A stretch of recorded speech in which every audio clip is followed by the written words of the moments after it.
Late 1960s and early 1970s, Andy was a child participant in Project Pegasus, which was the US time-space exploration program at the time of the emergence of time travel in the US defense technical community. Andrew is on a crusade as a lawyer and statesman to have the US government disclose its time travel secrets. He believes that lobbying the US government to declassify its secret teleportation capability so that teleportation can be adopted globally as the leading form of civilian transport is the most important environmental cause of our time.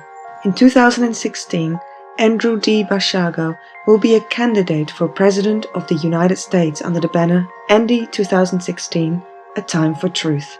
Welcome, Andy. Thank you for coming on to this Skype interview for us today. Well, thank you, Christiane. Been watching quite a lot of your work recently and it got me beyond intrigued, I can say. And one of the questions I was thinking about is, why were you chosen? I mean, there's so many children. What made you extra special? Well, I had some special abilities, but let me go back to the initial factor. My late father, Raymond, shortly after graduating with a BS in electrical engineering from Lehigh University in 1951, after the famous July 1952 overflight of Washington, D.C., by 9 extraterrestrial craft that had been clocked on radar at Langley Air Force Base in Virginia as traveling at 7,000 miles per hour and also exhibiting such properties as disappearing at one location in the sky and then reappearing elsewhere in the sky, had the unusual experience of having a U.S. military officer appear at the side of his desk at Okanite Company in Paramus, New Jersey, where he was working in a non-defense technical capacity. But my father was brilliant, not just in engineering, but in mathematics and physics, which made up part of his course of study at Lehigh. So this officer instructed him that the next Monday morning he should report not to Okanite, but to Curtis Wright in Wood Ridge, New Jersey, where he was assigned to the ramjet engine project. The ramjet was a supersonic craft that it was hoped would be able to chase the extraterrestrial craft out of the Earth's atmosphere and even operate in the near-Earth environment. And my dad was tasked with the responsibility of designing a metal alloy that would enable the craft to operate at those speeds, both in the atmosphere and in space, without melting from friction from molecules of air in the atmosphere and molecules of space dust in space, to literally sort of scoot the flying saucers away from our planet. The lives of U.S. airmen were sometimes lost in those activities during the early saucer flap of the 1950s and 60s.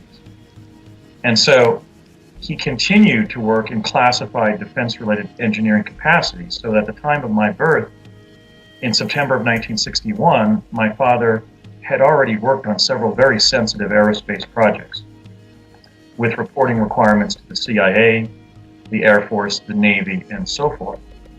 Now, in early childhood, I entered kindergarten at age 4 in September of 1966, and then quickly turned age 5 because I was born in September of 61. So prior to my entry into kindergarten, I had been exhibiting non-ordinary abilities, that is to say special abilities, at our home in Morris Plains, New Jersey, USA, that my father had witnessed. One of the things I was doing, I was going down into his carpentry shop in our cellar, and I was listening to him thinking to himself, and then talking to him with knowledge of what he was thinking about. In other words, he became aware that I was telepathic and I was picking up his thoughts and then saying things relative to what he was thinking. He also came out of the cellar one time into our rec room, which was on the ground floor of the house, and he saw me, it's not levitating, but just causing several of my small toys, my alphabet blocks and some Tinker toys, to hover 3 feet off the ground. What I had done is pick them up and place them about 3 feet off the ground, and I was not only causing them to hover, but some of the toys were actually orbiting around each other in the way that our Earth orbits the sun. So I had either the latent abilities of things human beings used to do, or the incipient abilities of the so-called indigo children. I like to say that I wasn't a trailing edge baby boomer. I was a leading edge indigo. And my father was clearly an expert in physics. He had studied it at one of the world's leading engineering universities, and he was working in it. By then, around 1964, he had moved on to the Thomas A. Edison Research Labs in West Orange, New Jersey, where he repeated many of Nikola Tesla's teleportation experiments, his Vortal teleportation experiments that Tesla had been working on going back to 1899 during his famous stay in Colorado Springs, Colorado. So my father was not just a defense technical engineer. He was an expert on some of the new applications in quantum physics that were coming along. So I think that what must have happened is he must have informed the classified defense technical community. This would be the group of physicists, engineers, and engineers who were working on new weaponry and new ways of gathering intelligence in an EM spectrum in which we pick up about 1% of what's visible in the EM spectrum. So they were working on espionage devices where they could see things that were in the invisible range of the electromagnetic spectrum. And they began to work on devices that would enable us to have a counterforce ability vis-a-vis the extraterrestrials, who, for example, were in one place in the sky, and then they would blink out and immediately show up somewhere else in the sky. So they began working on essentially what we might broadly caption as time travel devices. So I know that my father had passed along my special abilities to the United States Defense Department because he began taking me to some of these classified engineering locations in New Jersey in the summer after my kindergarten year, which was the summer of 1967. So clearly a file had been made of me because, Project Talent was searching for young Americans of high intelligence, high psychic ability, and evidence of native political ability, basically those who will be the leaders of our generation. And so I know that my name must have ended up in some file involving the indigo children that were emerging at that time, evincing these special abilities. But I never really talked to my father about why I was selected for the program. The bottom line was that I was, and I did so as the son of a U.S. aerospace engineer with reporting requirements to the CIA and other intelligence agencies. And that was in the nature of what government officials, intelligence community members, and military officers were doing in that Cold War context. They were basically volunteering some of their most intelligent progeny into these government projects because the U.S. government was very concerned about two perceived threats. They knew we were being visited by extraterrestrials, and they didn't know what the agenda of these different extraterrestrial races were. And they were also very concerned about World War III between the United States and the former Soviet Union. They actually believed that the number one military threat to the continental United States was probably not either a limited or an all-out nuclear war with the USSR, because that would lead to the destruction of the former Soviet Union as well. So it was believed that we were in a stalemate. But they were concerned about a land invasion of the continental United States by the Soviet Army aboard the Soviet Navy, which was as large as the United States was and a very capable Navy. And so they wanted to develop devices that would enable us to gather intelligence about what the extraterrestrials and the former Soviet Union were doing, and also be able to operate in a military theater in which some of the technologies that we would have to possess counterforce were operating essentially in the invisible range of the electromagnetic spectrum, essentially to cope with potential adversaries who were in possession of time travel. So Andrew, as I understand it, you were only 6 years old then. How did that feel for you to be taken into a very out of the ordinary situation?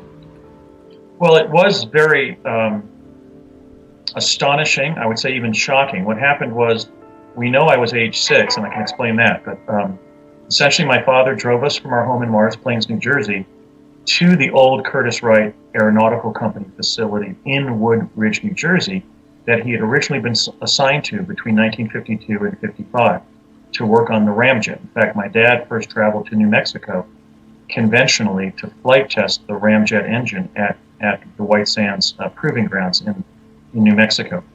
So there were many, many different buildings there. That's the principal location in the United States where Allied aircraft were designed and manufactured during World War II.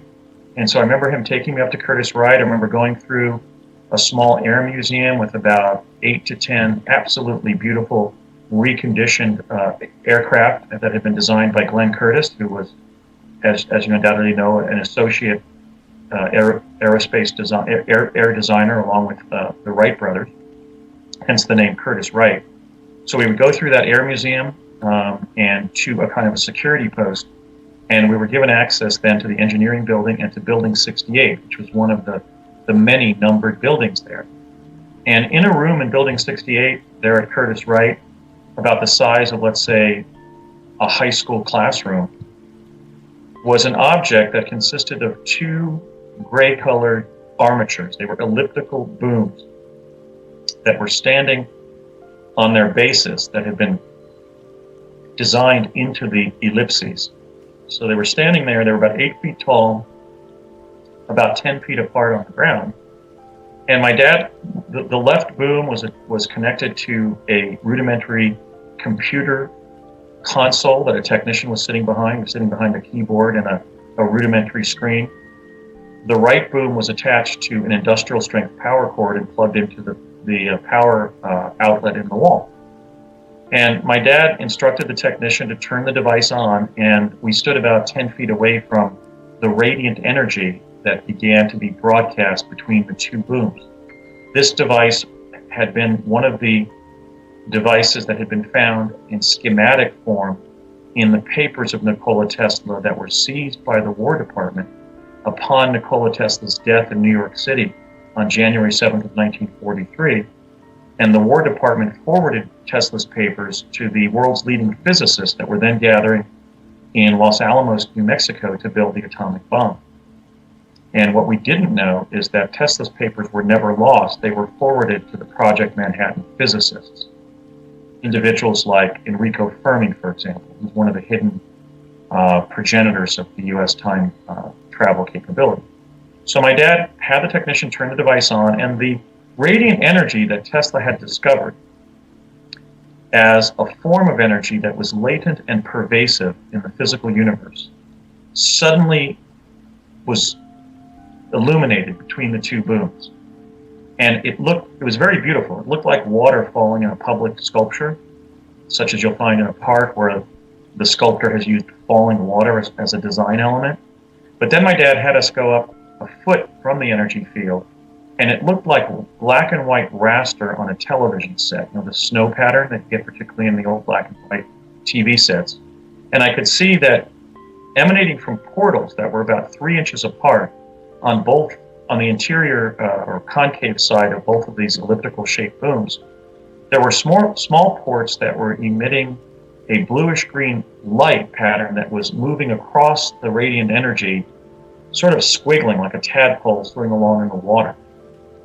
And my dad explained that on the count of 3, we would hold hands and jump through the energy pattern, this field of radiant energy. And we would find ourselves in an illuminated tunnel for several seconds.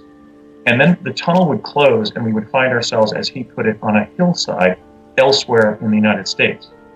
Well, in fact, the hillside was the state capitol grounds in Santa Fe, New Mexico, a distance of some 2,005 miles from Woodbridge, New Jersey. So we did a couple of dry runs where he held my hand and we practiced leaping forward on the count of 3. How did you feel? I was astonished. For one thing, I looked over at my father when we were in the tunnel, and his hair was moving all over the place because of the sort of electrostatic energy. He later said that I looked absolutely terrified. Oh, really? Essentially overwhelmed because we were moving through a vortal tunnel in time space that was illuminated in a bluish white glow. When I looked to the left and the right, I could see adjacent timelines. I could see events in holographic form that were visible in the walls of the vortal tunnel, almost like almost like a television image, but there was basically a rapid series of these holographic images because we were cutting through other timelines between Woodridge in real time and Santa Fe in real time. And I was just astonished as to the environment that I found myself in. And essentially that was the incident in which I leaped into the U.S. time-space program, because at the end of that journey, we drove from Santa Fe up to the Los Alamos National Labs and met with Dr. Agnew. And he asked my father my age, and we said 6. So I think that's an important event, both leaping through the device at that time and then meeting with Dr. Agnew at the time that I was age 6, because that means that the U.S. defense technical community was secretly in possession of a physical teleportation technology by 1967-68, which means that they spent, 25 years tinkering with the different schematics that Tesla had left in his lab manuals, and they discovered that that one was a teleporter, and they were using it by 1967-68.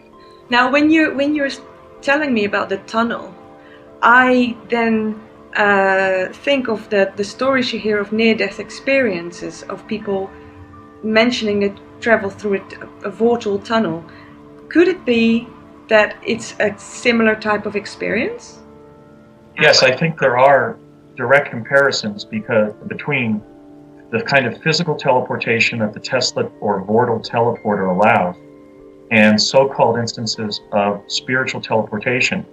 Because in certain energetic states, when you have, for example, a human being who is an avatar and is in possession of more potential use of their brain or perhaps even their soul than the average human being, or when you're talking about the dense energy field that radiant energy is, clearly the same process ultimately is working, because whether it's the brain or mind of a human being spiritually teleporting, or it's a device that opens up that vortal tunnel, people do report spontaneous events where under some condition of great stress, for example, a survival crisis, they suddenly move through the physical universe in a non-ordinary way involving a tunnel. In fact, when I was fact-finding in New Mexico, I took 3 lengthy fact-finding trips to New Mexico in 2003, 4, and 8 to go back and find the locations that my father and I had visited in Project Pegasus and try to find some of the surviving family members of his friends from that time and so forth. And those ended up being 3 very successful trips. I basically proved my involvement in Project Pegasus by taking those trips, those investigations.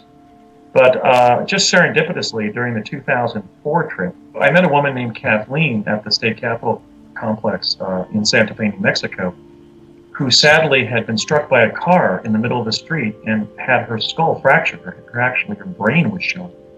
And she described how a man had come out of a house to help her, and she had asked for an ambulance, and he didn't come out of the house, either because he was taking too much time calling 911, or he had just decided to not help her. And she describes getting up with a fractured skull and having a flash of images where she went to one location, and then there was a flash of another set of images, and she reached her mother's house in a time in which, when she recovered fully, thank God, from her injuries, she became a marathon runner, and she could not run between the accident site and the mile or 2 to her mother's house at the speed that she did between the time of the accident and her mother's intervention at her mother's house. So we know that under life-threatening crises, people can literally overcome the ordinary bounds of the time-space continuum and essentially spiritually teleport. And we, of course, have examples of great religious and philosophical avatars in human history doing something similar. So we know that the human spirit is capable of overcoming the bounds of the physical universe. The benefit of the physical teleporters that were left as a result of the brilliant work of Nikola Tesla is that a technology can be turned on, a device, and enable anybody to teleport at any time, not just because they're a Mahatma, a great soul, but or an ordinary human being in an extraordinary life-threatening crisis, but simply as a result of going to a public teleport. So why are we not using this today, Andrew? What happened, and in fact the reason I'm speaking out, and what is in fact the hidden history of the U.S. time travel capability, is that the different devices were weaponized during the Cold War. The Tesla teleporter was hoped would allow U.S. troops to be placed precisely where they were needed on the battlefield. the electro-optical devices called chronovisors, which propagate moving holographic images of past and future events, were clearly an advanced intelligence gathering technology. So as these different forms of what I call quantum access, the ability to use a technology to send somebody to a distant location in the time-space continuum, or to gather remote images of a non-local event, an event scenario in what we call the past or future, they all were weaponized as classified defense technologies during the Cold War and kept back from the public. And I believe that has been a disaster. I mean, imagine that you're in London and you want to get home to New Zealand, back to Auckland. Instead of taking 24 hours sitting aboard a commercial airplane, having a higher risk of blood clots and other medical events sitting on cramped in an airliner. Yeah, cramped especially. You could go through a vortal tunnel in time-space and reach Auckland in several seconds. In the case of the chronovisors, imagine the renaissance in education and science and the interest of young people in applied science, which we need more of. If they could go to a museum, let's say the National Museum in their country, and view moving holographic images of the auspicious events, not just in the life of their countrymen and women, but in the life of the human race. This technology has also been available, not just theoretically, but practically available to humanity since around 1970, when we were small children. And from 1970, literally the time that Al Gore was sitting in his college class in Harvard, in Dr. Roger Revell's greenhouse effect seminar, I remember the talk. Called climate change or global warming, studying the effects of the carbon dioxide from traditional forms of transportation, conventional ones like airplanes. We could have been moving around the world in seconds with no input or output, that is, of carbon dioxide from transportation, which is contributing 60% of the greenhouse gases that are affecting climate change. So we really are stuck in the 1970s. I think it's an emergency, and I think to the extent that global population is going to go from 7 billion to 9 billion by 2045, I'm making it my life's work to achieve the declassification and deployment of Tesla teleportation for transport in real time, not for time travel, but for the fastest, safest, least costly, most environmentally benign form of technology that we have, which is teleportation via the Bortle teleporters that Tesla left. How risky is it? Well, back when we were doing it as small children, they were training a cadre of American school children to become the next adult cadre of U.S. chrononauts. So they were purposely using us from childhood to get us accustomed to the different forms of time travel. Back then, it was a new, dangerous, and experimental technology because they had just achieved the Bortle teleportation with that particular device from Tesla's shop manuals around 1967-68, based on the conversation that was held between my father and Dr. Agnew during that first teleporting that I took with my father. So when I was placed in the program officially in the fall of 1969, I knew that there were several mishaps, and I was a witness to one of them. One thing that happened is one of the young girls in the program looked up at the crystal array hanging from the ceiling of one of the chronovisors, which was so dense as a light source that it could actually have a lensing effect whereby a non-local event was holographically portrayed or broadcast into the laboratory. Well, as a result of the brightness of that light, she lost her vision permanently. She was blinded. I was witness to a mishap where one of my same-age peers, we were jumping into an abandoned school site in Santa Fe to prepare us for having the experience of performing espionage in foreign countries as groups of children would be jumped in simultaneously from different teleports around the United States. And one of the boys arrived in that abandoned school site. It was an abandoned middle school.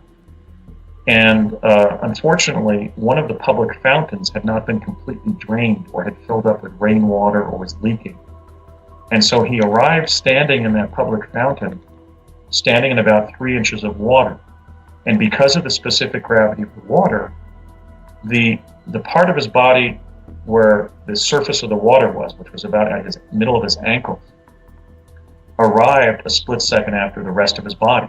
And so he slid off his ankles and tumbled out of the fountain, having been detached from his feet.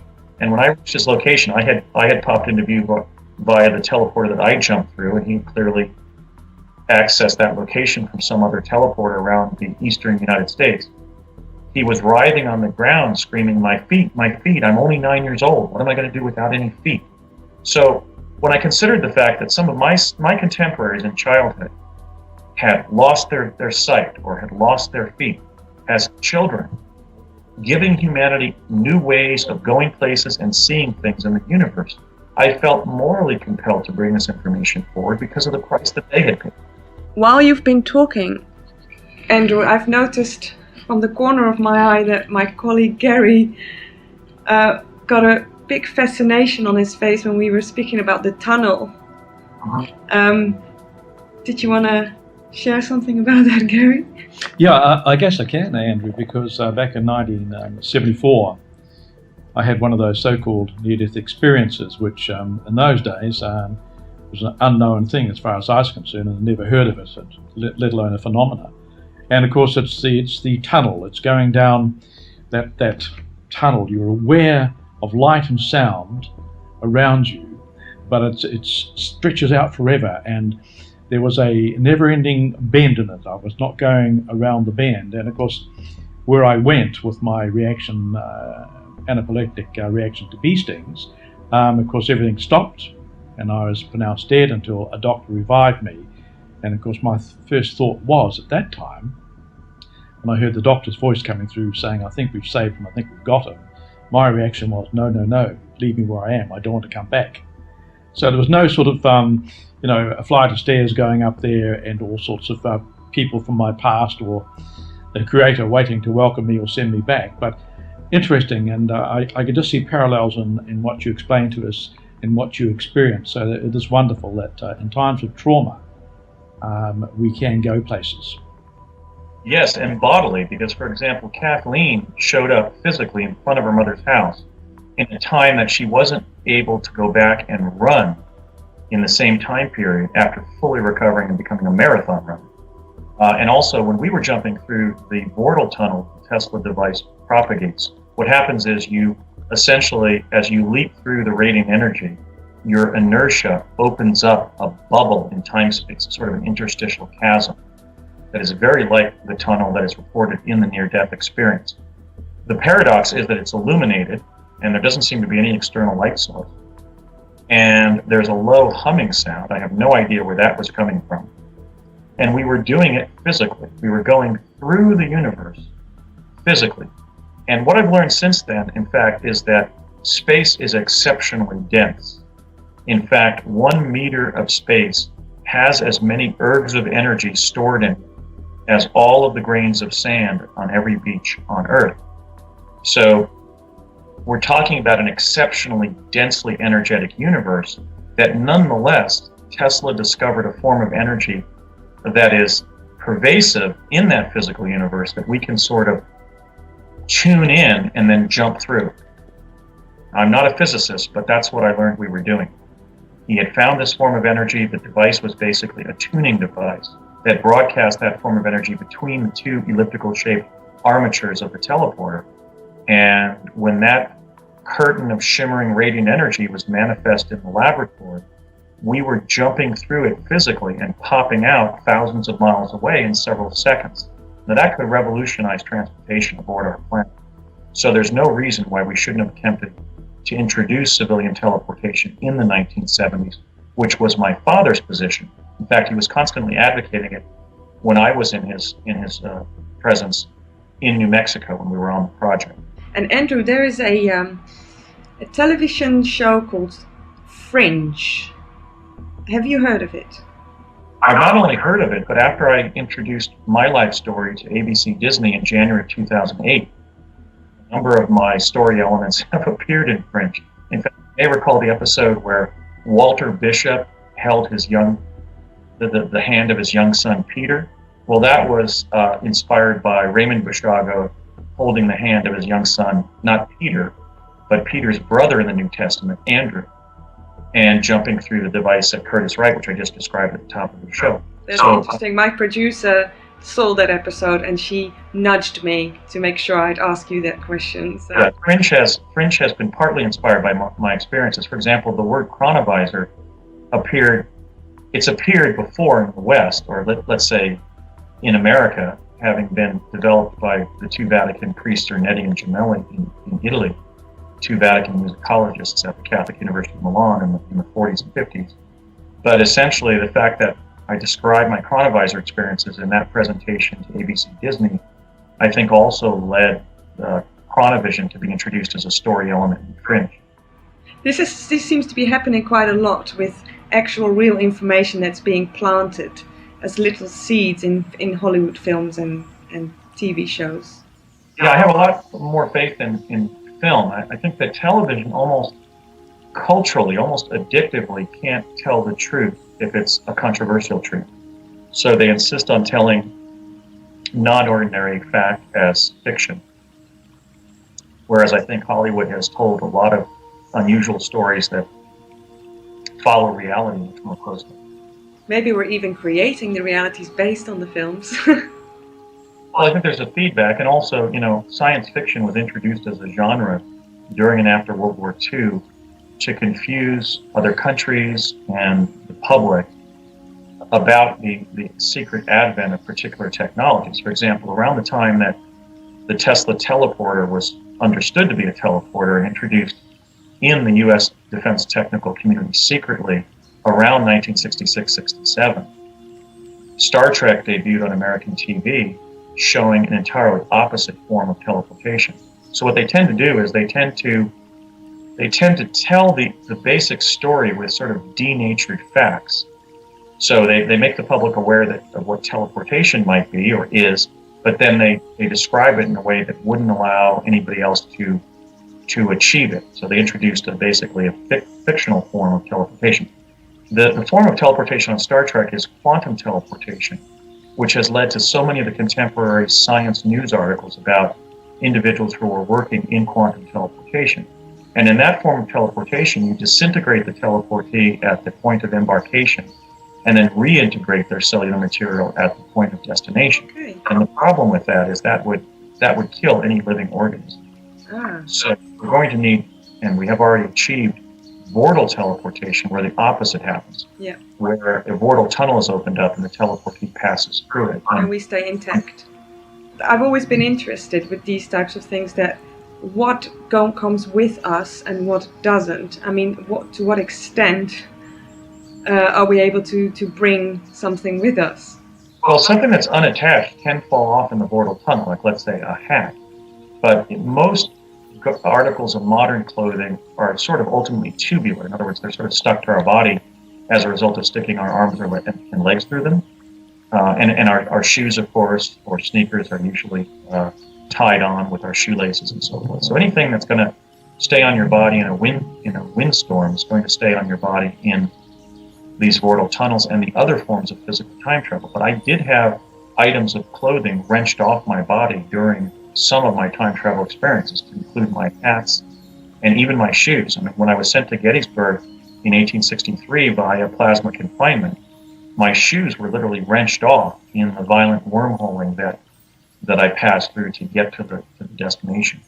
So it's very much like a wind tunnel. If it can withstand staying on your body in that environment, it'll stay with you during the teleportation. Yeah. So for the viewers, that might be interesting as well, that there's a whole interview by Andrew on a radio station called, is it Coast to Coast? Right. My first mainstream radio appearances were on Coast to Coast AM with George Norrie in November of 2009, and then in November of 2010, we did two major exposés of the secret U.S. time travel capability. And in fact, I ended up convincing a supermajority of listeners. 65% of listeners believed me, 20% did not, and the other 15% had no opinion. So I actually got more support during that 2009 interview than the men who were elected governors of New York and California got being elected governor. That might come in handy when you run for presidency. Yeah, I think that I've silenced my critics now, I think, to a factual certainty, because I had spent 10 years before that first Coast to Coast AM interview, going back and actively investigating and doing hours and hours, probably over 1,000 hours of field investigation and of memory work to go back to all of my experiences, the location, describing the time travel technologies, describing their provenance, their function, the effects that they cause, the places I visited. So I essentially I'm in possession of an insider's account of the emergence of time travel secretly in the U.S. Defense Technical Community under DARPA, which is the Defense Advanced Research Projects Agency. So for those who have approached my whistleblower testimony with an open mind, they know that I'm telling the truth, just based on the amount of information I brought, the consistency of it. I've never been caught in an inconsistency or a lie, because I'm telling the truth. I resolve to not embellish. In fact, I've held back a lot that I think may have been going on as well that I can't factually describe. So I think I've prevailed. I think that those who are aware of my story know that I'm telling the truth, and in fact I am. But I'm the first to come forward and tell the true history. So it had a major effect on the Coast to Coast AM listening audience. Yeah, that's great. Then when I started linking the President of the United States to the Jump Room program, then I've been I haven't been blacklisted. They told me I'm still. No, you haven't been blacklisted. That's quite something. How did you? Is that a little payoff for the services you've provided as a child?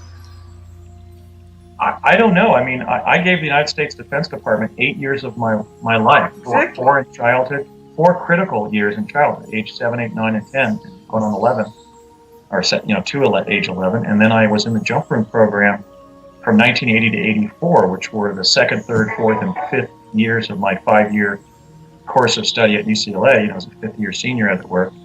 And I wasn't paid anything, so all I have is my memory. So I'm glad that the American civilization rewarded me to the extent that it put me on the biggest radio show in the world. At the same time, I really deserved to have been paid. I have scars on my body from what happened. Wow. Yeah, I take heavy scars. So the Jump Room program, we will not be able to get into that today, unfortunately. But this is to do with teleportation to Mars, basically, isn't it?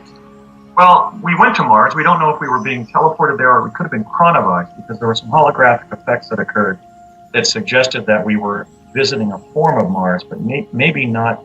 We might not have been in direct contact with terrestrial Mars. So I think we were partly being chronovized there, just as I had been sent to Gettysburg. Not Gettysburg, that was plasma confinement, but sent to the Lincoln assassination site, for example, or the time of the dinosaurs, or actually the Netherlands around 1800. I was in your home country as an 8 or 9-year-old. Really? When a typical rural house was basically just a big barn with a huge windmill next to it. Wow. And this Dutch farm woman pulled me out of an irrigation canal and walked me into the house, and it was just like a big, well-appointed barn, and sat me at her table and served me sort of this leek soup. The whole village came into her house, and I was sitting there almost like in an inquest, and there were about 20 villagers sitting in 3 tiers, and the elder of their neighborhood, a man, was questioning me in Dutch. He was saying, like, English, Latin? He thought apparently I was a British boy, because I think they could detect that I was speaking English, who may have fallen into the English Channel and had been carried over to the Netherlands.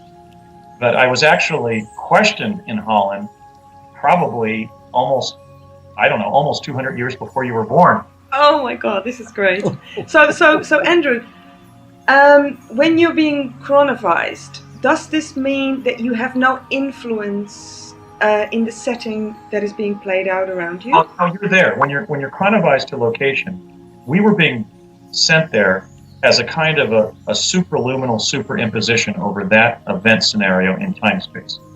So we could see and be seen by other sentient beings.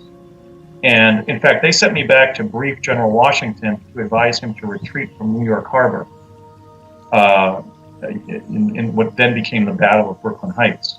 So that in August of 1776, that was critical in terms of the Revolutionary Army not being decimated.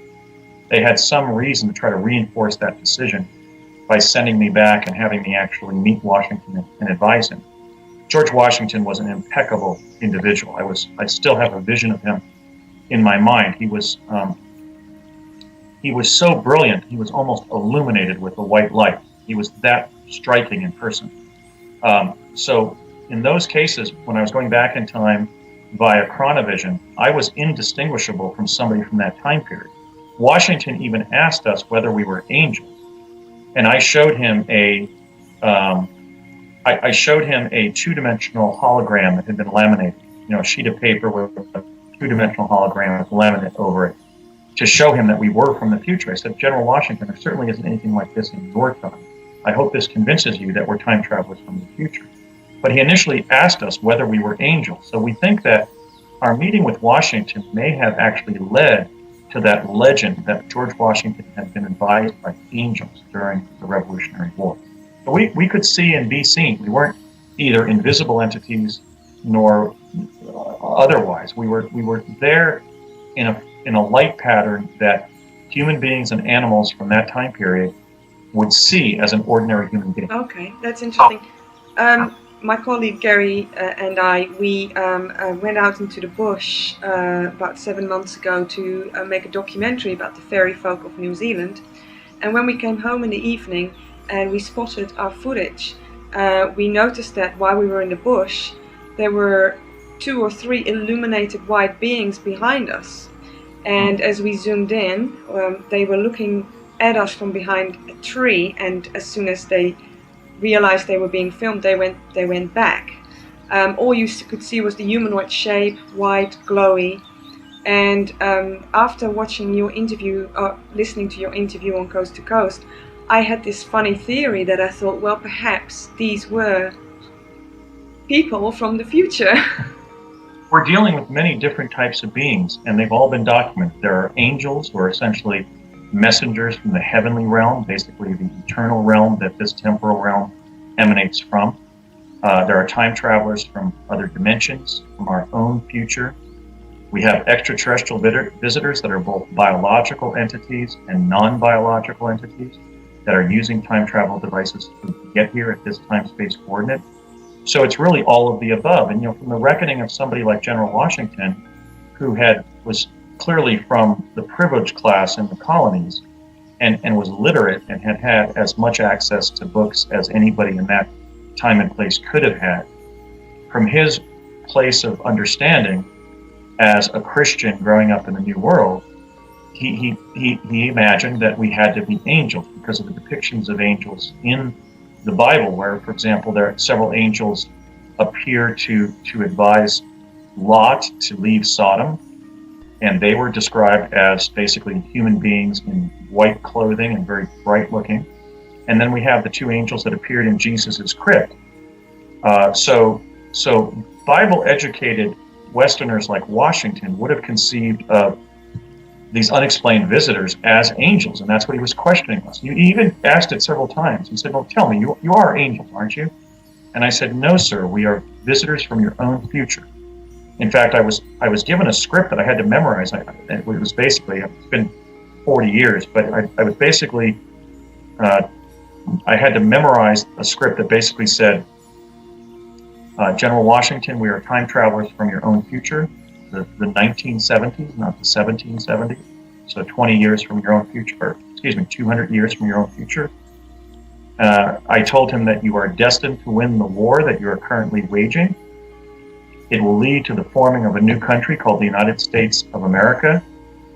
After a period of governance under some provisional presidents, you will be recognized as the first president of the United States and as the father of your country.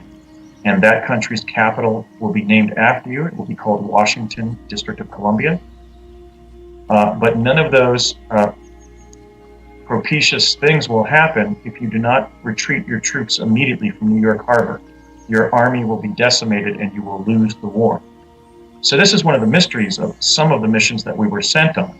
We were sent to basically reinforce several critical moments in history, and this was one of them. In the case of going to the Gettysburg Address, that was sort of a treat. It was sort of a privilege that I was given because I had performed ably and well during the first 3 years of my involvement in the program.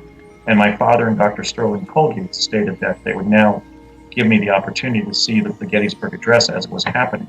Andrew, I'm aware that we need to start, unfortunately, slowly ending the interview. I could talk for not only hours more, probably days more, if it was up to me.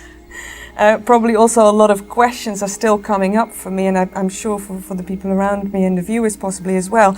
So I would just like to ask one more question, and that is, how were crystals and sacred geometry used with the teleportation process? Let me take the issue of sacred geometry first.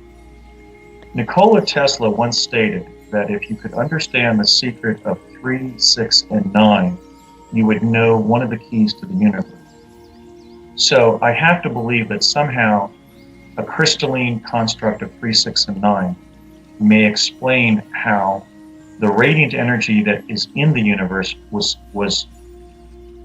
being captured by the Tesla device and used as a means to open up a tunnel as an interstitial chasm in the fabric of time-space. And the reason that that statement by Tesla is so important to understanding what we were doing is that 3 of the project principals told me personally that Project Pegasus owed its greatest debt of gratitude, technically, to Nikola Tesla. And that was my father, Raymond, that was Jack Pruitt, who was one of the team leaders, and also Dr. Robert Beckwith, the very prominent American electrical engineer and inventor, were constantly referencing the debt of gratitude that the project owed Tesla. So Project Pegasus would not have achieved operational time travel had Nikola Tesla not pioneered it and left the documents regarding it in his papers when he died in 1943. Now, the other issue is the role specifically of crystals. What we know, again, when I questioned my father about this issue, is that the electro-optical devices called chronovisors that the Catholic priest musicologist Ernetti and Gemelli had accidentally discovered as a means of retrieving a signal from a past or future event and amplifying and lensing it into the laboratory, the so-called chronovisors, were propagating the hologram that they were via driving an electromagnetic signal through an 8-sided array of polished bismuth crystals. Bismuth is element 83. So the emergent technology involving crystallography in the 20th century, the development of radio by Tesla and Marconi, for example, and the work that was done before and after World War II on crystallography led to the development of the chronovisor. Now, of course, crystals are faceted. Maybe that relates somehow to the 369 pattern that Tesla referenced. But yes, I would have to say that sacred geometry was germane to the development, probably, of teleportation, because that was the principal contribution that Tesla contributed to the U.S. time-space program when it emerged, and these devices were fully operational by 1970. And we know that the crystals were at the heart of the applied holography that was allowing the program to retrieve a residual signal from a past event or an emergent or potential signal from a future event and amplify it and bring it into the laboratory. Andrew,